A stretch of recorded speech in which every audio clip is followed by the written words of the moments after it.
In today's video, I'm going to teach you how to acquire personal access tokens from your Airtable account. Personal access tokens are essential for securely connecting third-party applications to your Airtable data. Whether you're a developer looking to integrate Airtable into your workflows or someone wanting a deeper control over how your data is accessed, our guide today will walk you through this process step by step. First, you'll need to log into your Airtable account. Go to Airtable's website and enter your login credentials. Once you're logged in, go to the top right corner of your screen. You'll notice a profile icon there. Click on that icon to reveal a drop-down menu. Next, from the drop-down, you will select Account. This will navigate you to your account settings page where all important settings and configurations related to your Airtable account live. On the account page, look for a section labeled API. Here, you'll see an option that says Go to Developer Hub. This is your next stop. Clicking on this link will redirect you to Airtable's Developer Hub, which is where you manage API keys and tokens. Once you're in the Developer Hub, you'll see a button labeled Create Token.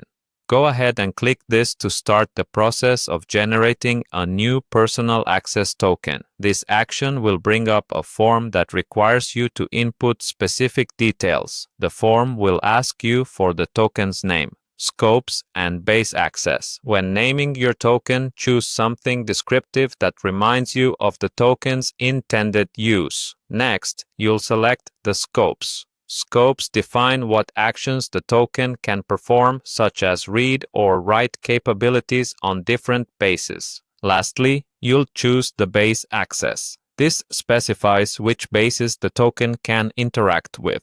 Be sure to give these options thoughtful consideration, especially around security and access needs. With the details filled out, it's time to create your token. Click the Create Token button. After clicking, Airtable will generate your new personal access token. Once your token is created, you will be presented with the actual token value, which is a string of letters and numbers. Be sure to copy this token and store it safely. It's crucial that you keep this secure as the token grants access to your Airtable data. You might want to store it in a password manager or any secure vault service you use, since you won't be able to see it again after you close this page. And there you have it. You've successfully created a personal access token on Airtable, opening the doors to new integrations and functionalities. Remember to use your tokens responsibly and safeguard them from unauthorized access.